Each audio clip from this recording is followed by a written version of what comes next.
Welcome to Audio Stories of the Paranormal. I'm J.B. Simeon, your host. Before I read today's experience, I am inviting all our listeners to visit the audiostories.com merchandise store.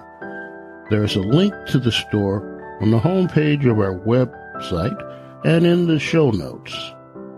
At the merch store, you will find high-quality t-shirts, coffee mugs, and other items that have the Audio Stories of the Paranormal logo attached. Your purchases of this merchandise will not only provide you with cool stuff, it will provide us with the means to improve the show and keep producing the Audio Stories of the Paranormal podcast each week. So visit www.theaudiostories.com. You will find a link to the merch store near the top of the page. When you find yourself something cool to buy, send us a picture of you wearing or holding the new purchase. I will happily post your picture to the Audio Stories of the Paranormal website and acknowledge your purchase during the upcoming episodes. Please email your pictures to mystory@theaudiostories.com. Again, that's mystories@theaudiostories.com. Thank you. You are our major source of support for this podcast. Now let's learn something. Today, our paranormal experience comes from Sister Smith of Atlanta, Georgia. She calls this experience, "They Are Everywhere." I grew up in Atlanta, Georgia during the 1970s. At that time, some school-aged children had been kidnapped and murdered. We all believed it was the KKK. Out of fear, parents kept their children close to them whenever they could. That's why on Saturdays, after my catechism class ended, I waited for my mother to finish her administrative paperwork. Then we would go home together. My mother ran our church religious education program, so we were always the last people to leave the school. While I waited, I spent most of my time in my mother's classroom, doing homework or reading a book. Then, after everyone else had departed, I would grab my mother's keys and walk through the school building, turning off the lights, locking the doors, taking out the trash, and cleaning up clutter. I enjoyed it. I felt that I was doing something important to help my mother in speeding up our departure time. However, while walking through the empty school, I always had a feeling that I was being watched. For a long while, I believed it was my imagination. Eventually, so many strange experiences accumulated, I had to acknowledge that it was something much more. Sometimes, I would align the desk in a classroom, only to return later and find them in disarray. A few times, I entered a classroom and found my first name, Olivia, written in large letters on the blackboard. Then I heard the disembodied voices of small children calling to me, but they sounded far away. One night, I was sitting in our car while my mother was backing out of her parking spot. For some reason, I was looking at the windows of one of the first-floor classrooms. When our car's headlights illuminated the classroom windows, I watched in amazement as the window shades closed. The next Saturday, I borrowed my mother's Polaroid camera and took pictures in all the places that I felt something strange. On some of the black and white photos, orbs of light could be seen. I showed the photos to my mother. She thought that it was just some dust caught by the camera's flash. I think they were ghost orbs. All those things added up indicated to me that it had to be more than my imagination. Now, here is the paranormal event that changed me. One afternoon, I was walking up the back stairs to the second floor. The second floor is where I had the most dread in the school, because I always felt something was waiting to get me. That's also where I had photographed the orbs. The second floor landing had safety glass installed instead of metal railings. This is to prevent small children from falling. Years earlier, when the children rushed down the stairs at the end of the school day, a small child had been accidentally pushed to her death.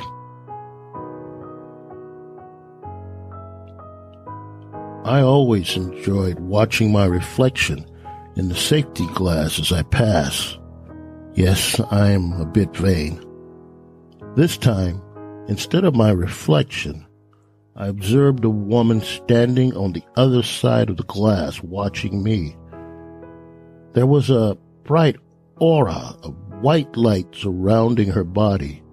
She was dressed in a long, flowing white robe, and just like a nun, her head was covered with a white habit.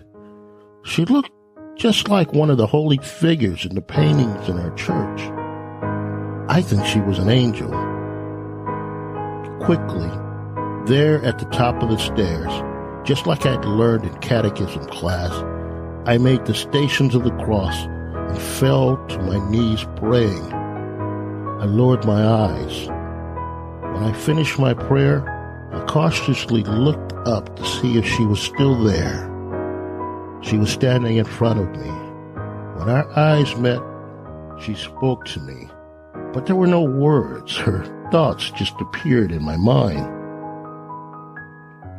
She had a gift for me, but the gift, she warned me, was also a burden. She instructed me not to share the reason that I had been given the gift with anyone. In all of these years, I still haven't. Then she placed her right hand on my head and she prayed. When she finished, she kissed me on my cheek and she said, I would be dying the next time we met. Then she disappeared in a floating ball of light that got smaller and brighter until it just wasn't there anymore. The light was so strong, I had to close my eyes and cover them with my forearm.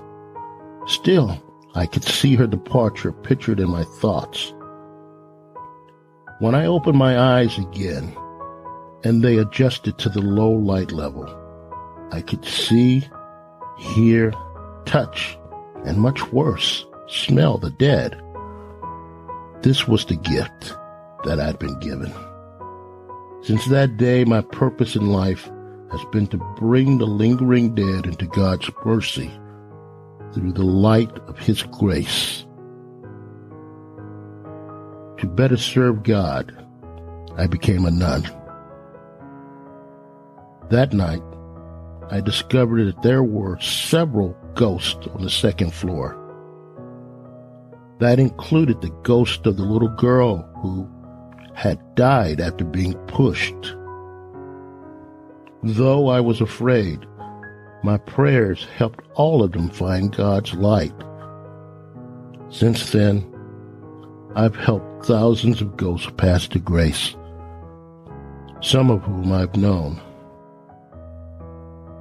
Many times, they didn't know they were dead. They just knew that they were lost or confused, and they had been wandering for a long time. They all wanted to go home, but they couldn't find it. So I helped them all to find God's grace. However, I'm not always successful. Some ghosts When they discover the truth, they become fearful and refuse help. Some believe that they are dreaming. My mother used to say, "Those ghosts can't hurt you, but they can sure make you hurt yourself." Please be careful, Olivia. Well, she was partially correct.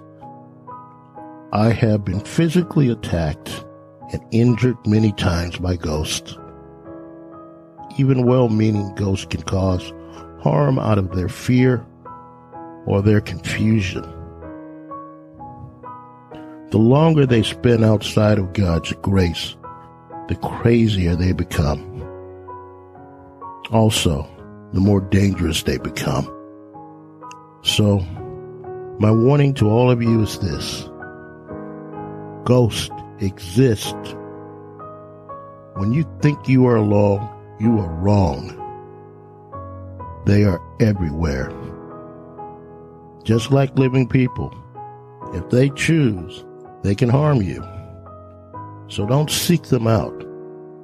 Be aware, be cautious, and say your prayers. Thank you, Sister Smith, for sharing your life-changing paranormal experience with us. I wish you continuing success with your life's mission. I also want you to know that I'm taking your advice about ghosts whenever I can. Okay, community members, if you have a paranormal experience that you'd like to share, please email us at mystory@theaudiostories.com. You can also submit your story through the audiostories.com website through the submission form, there on the homepage and on the blog page. Now, you can record your own self-narrated story, or you can send us the story and we will narrate it for you. Also, I'd like to hear about haunted locations in your local community that you may have visited or you just would like to tell us about. I'm happy to include all your paranormal experiences in upcoming episodes. Now, don't forget to include your name and your location with any message that you send in. And if you don't want to use your actual name, just use a stage name, even a stage location if you need to. If you have a podcast or you have a YouTube channel or business that you believe would be of value to the community, please include that information along with your story details. Finally, since you enjoy these stories, I'm sure that your family members and other friends would enjoy them. Also, why don't you show them, if they don't know how to download the show and play it in their podcast player. Remember, also, if you enjoy the show, please go to iTunes and also your local podcast player and give us a 5-star rating or a good comment, or really just however you feel, please. Hopefully it's positive. And that is really the best method for building the community so that everyone can discover us and we can get a variety of paranormal experiences to learn about. Well, that concludes today's show. Thank you all for listening to the audio stories of the paranormal. Again, I am J.B. Simeon, and I will be with you next week on a new episode. Until then, take care.